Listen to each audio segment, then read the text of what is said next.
ইমান দিন অহা নাছিলে 4 তাৰিখৰ দিনা সন্ধ্যা এখন কাগজ পাইছোঁ মই চিঠি এখন পাইছোঁ এজন আৰটিআই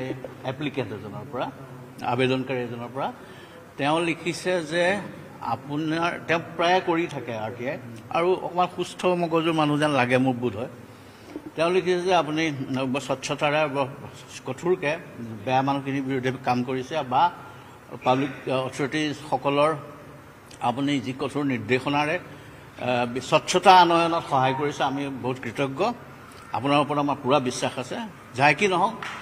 এখন আমি নতুনকৈ আৰটিআই কৰিছোঁ কেইবাটাও ডিপাৰ্টমেণ্টৰ বিষয়ে যাৰ পৰা শ্যামকানু মহন্তকে ধৰি কেইবাটাও নাম কৈছে বাকী কেইবাটাও বেলেগ বেলেগ অনুষ্ঠানৰ কথাও কৈছে তেওঁলোকে যিখিনি বিত্তীয় সাহায্য অসম চৰকাৰৰ পৰা পাইছে তাৰ বিষয়ে আমি এটা আৰটিআই কৰিছোঁ আৰু আপুনি যেনেকৈ অন্যবোৰ ক্ষেত্ৰত ইমান নিৰপেক্ষভাৱে কাম কৰি আছে এই ক্ষেত্ৰতো আপুনি তেনেধৰণেই কাম কৰিব বুলি আমি আশা কৰিছোঁ আৰু ইত্যাদি ইত্যাদি তেনেকৈ লিখিছে তেতিয়া সেইটো 4 তাৰিখে সন্ধ্যা পাইছোঁ সেইখন চিঠি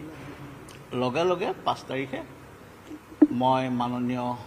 মহামহিম ৰাজ্যপাল কাৰণ মই ৰাজ্যপালৰ অধীনত কাম কৰোঁ এই তথ্য আয়ুক্তই মহামহিমৰ ৰাজ্যপালৰ অধীনত কাম কৰে তেখেতৰ ওচৰত গৈ এই চিঠিখন কুইকলি ড্ৰাফ্ট কৰি পেলাই তাত মই সেই কথাকেইটাকে লিখিছোঁ এখন চিঠি পাইছোঁ দ্য লেটাৰ ছাজেষ্ট ডেট এপ্লিকেণ্টে এখন আৰটিআই চিফ ছেক্ৰেটাৰীলৈ লিখিছে about the financial assistance accorded by various departments of the government of Assam to various individuals, organizations, including Sri Shyamkanu Mohanto. He চিঠিখনত তেওঁ উল্লেখ কৰিছে while appreciating my integrity, মোৰ কথা তেওঁ লিখিছে and impartiality as the SCIC, the letter has appealed to me to maintain such professionalism while dealing with the RTI application pertaining to Shyamkanu Mohanto. তেওঁৰ ক্ষেত্ৰতো যাতে এনেধৰণে আপুনি কৰে It is also a fact that Shyamkanu Mohanto is currently in judicial custody. মই সেইটো কথা mention কৰিছোঁ লাষ্টত কৈছোঁ in order to uphold the highest tradition of impartiality, transparency and good governance exhibited in the RTI Act and the Constitution of India, I consider it to be in the fitness of things to demit my office so that no doubts or inferences may be cast in the administration of justice pertaining to the instant RTI petition. যাতে কোনো সন্দেহ বা এনেকুৱা ধৰণৰ অনাহক চিন্তাৰ হেৰি নহয় গতিকে তাৰ কাৰণে মই মোৰ অফিচটো ডেমিট কৰিবলৈ বিচাৰিছোঁ আৰু একৰ্ডিংলি মই ৰেজিগনেশ্যন দিছোঁ মই ইস্তফা দিছোঁ এই কথাষাৰ ৰাতি মই মাননীয় মুখ্যমন্ত্ৰী ডাঙৰীয়াৰ হেৰিয়ক জনাইছোঁ ইয়াৰ আগতেও যেতিয়া মই মোৰ অফিচৰ মানুহখিনিক কৈছিলোঁ তেতিয়া মই মাননীয় মুখ্যমন্ত্ৰী ডাঙৰীয়াৰ প্ৰিন্সিপাল ছেক্ৰেটাৰীকো কৈছিলোঁ যে এনেকুৱা ধৰণৰ আৰটিআই আহিলে মই কিন্তু এটা সিদ্ধান্ত ল'ম চাকৰি কৰা নকৰাৰ বিষয়ে সেইবুলি আগতেও মই তেখেতলোকক কৈছোঁ তেখেতলোকে মোক উত্তৰো দিছিলে হ'ব বাৰু আপোনাক আমি সন্মান কৰিম কথাটো সিমানে গতিকে অসমৰ ৰাইজলৈ মই শ্ৰদ্ধা সেৱা জনাইছোঁ কৃতজ্ঞতা জনাইছোঁ আৰু বিশেষকৈ পাব্লিক অথৰিটিজবিলাকে মোৰ সময়ত যথেষ্টখিনি ৰেছপণ্ড কৰিছে আৰু মই ভাবোঁ এতিয়া মোৰ দিনতে CIC কনফাৰেন্স পাতিলোঁ অনলাইন আৰটিআই ব্যৱস্থা কৰিলোঁ ঘৰত বহি পেলাই এতিয়া আৰটিআই কৰিব পাৰে আৰু লগতে যিখিনি আৰটিআই নামত দুৰ্নীতি কৰিছে এক্সটৰ্চন কৰিছে পাব্লিক অথৰিটি হাৰাছমেণ্ট কৰে তেওঁলোকৰ বিৰুদ্ধেও আমি যথেষ্ট ব্যৱস্থা লৈছোঁ FIR কৰাকে ধৰি পেলাই বহুত কেইজনক বাৰণ কৰাকে ধৰি পেলাই আমি কিছুমান কাম কৰিছোঁ এনেকুৱা এটা পৰিৱেশ গঠনৰ কাৰণে চেষ্টা কৰিছোঁ যাতে অফিচবোৰত গৈ আন্দোলন কৰিবলগীয়া নহয় ঘেৰাও চেৰাও কৰিবলগীয়া নহয় আৰটিআই এটা বৰ পটেণ্ট ৱেপন এটা বৰ ডাঙৰ অস্ত্ৰ সেই পাত বিশেষকৈ গণতন্ত্ৰৰ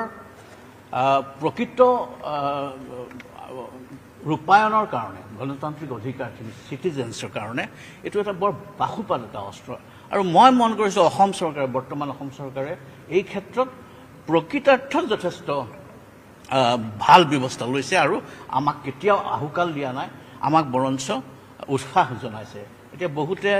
আমালৈ চিঠি লিখি থেংক ইউ জনাইছে বহুত ক্ষেত্ৰত দুৰ্নীতি কমিছে বা স্বচ্ছতাৰ আনয়নৰ ক্ষেত্ৰত আমাৰ অৰ্ডাৰৰ কাৰণে বহুতো উপকৃত হৈছে গতিকে মই সকলোলৈকে ধন্যবাদ জনাইছোঁ আৰু কেতিয়াবা কঠোৰ হৈছোঁ কেতিয়াবা খং কৰিবলগীয়া হয় গতিকে বহুতে বেয়াও পাব পাৰে তেখেতলোককো কৈছোঁ যাতে বেয়া চেপাই নাথাকিব আৰু আপোনালোক সকলোলৈকে ধন্যবাদ জনাইছোঁ থেংক ইউ জুবিন গাৰ্গৰ গোটেই তদন্তৰ বিষয়টো মই একো নকওঁ কাৰণ তদন্তটো ছাবজুডিচ বস্তু সেই বিষয়ে মই একো নকওঁ জুবিন গাৰ্গ মোৰ বৰ মৰমৰ মানুহ তেওঁ 10 জানুৱাৰীৰ দিনা আমি এটা শ্ৰীমন্ত ফাউণ্ডেশ্যন বোলা এটা অৰ্গেনাইজেশ্যন আমাৰ আছে তাৰ অধীনত আমি মূকবধিৰ আৰু অন্ধসকলৰ কাৰণে এটা বিশেষ কাম কিছুমান হাতত লৈছোঁ আৰু সিদিনা আমি ক্লাছ 9ৰ ষ্টুডেণ্টছবিলাকক আমি এডপ্ট কৰিছোঁ আৰু 22টা ল'ৰা ছোৱালীক আমি এডপ্ট কৰিছোঁ প্ৰতিটো 22টা এনেকুৱা অন্ধ আৰু মূকবধিৰ ল'ৰা ছোৱালী ঘৰলৈ মই নিজেই গৈছোঁ আৰু জুবিনেও আমাৰ লগত কলাগুৰু বুলি যিটো অনুষ্ঠান আছে তাৰ লগত একেলগে কাম কৰাৰ যথেষ্ট মন কৰিছিলে আৰু জুবিনে গোটেই ল'ৰাখিনিক লৈ গৈছে ল'ৰা ছোৱালীক মোক কৈছে ভাস্কৰদা লৈ আহক না লৈ গৈছোঁ জুবিনৰ ঘৰলৈ চবকে ভাত পানী খুৱাইছোঁ ধেমালি ধুমলা কৰোৱাইছোঁ পিছত সেই ল'ৰা ছোৱালীবোৰ আৰু বহুতোজন গুৱাহাটীৰ প্ৰথিতযশা লোকৰ মাজত জুবিনে আমাৰ এটা চেনেল এটা লঞ্চ কৰিছে সেইটো মূকবধিৰ আৰু অন্ধৰ কাৰণে আৰু সিদিনা আমি 12টা ব্যৱহৃত লেপটপ তেওঁলোকক উপহাৰ দিছোঁ ক্লাছ 9টোক আমি এডপ্ট কৰিছোঁ ক্লাছ 9ত কৰি তেওঁলোকৰ যিবোৰ কিতাপ ব্ৰেইলিত নাই সেই কিতাপবোৰ আমি অডিঅ' বুকলৈ ৰূপান্তৰ কৰিছোঁ কাণেৰে শুনা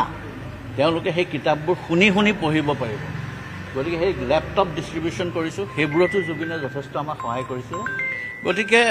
এইবোৰ কামত আমি আগবাঢ়িছোঁ আৰু জুবিনৰ যি বিশ্বদৰ্শন বিশ্ববীক্ষণ মানুহক সহায় কৰাৰ সেইখিনি ক্ষেত্ৰত আগবঢ়াই নিবলৈ আমাৰ শ্ৰীমন্ত ফাউণ্ডেশ্যন বদ্ধপৰিকৰ আমি আগবাঢ়ি যাম আৰু ইয়াত তদন্ত প্ৰক্ৰিয়া কি হৈছে কি নাই হোৱা এইটো লৈ পেলাই মোৰ কোনো ক'বলগীয়া নাই এই বিষয়ে এইটো এটা স্বাধীন প্ৰক্ৰিয়া এইটো নিজে চলি থাকিব থেংক ইউ নমস্কাৰ ইয়াত চৰি আমাৰ বিশেষ ছিষ্টেম নাই এতিয়া মানে হিয়াৰিং আছে লগালগে হিয়াৰিং থেংক ইউ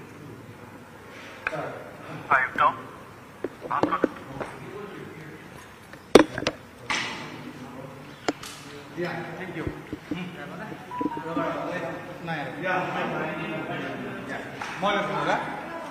More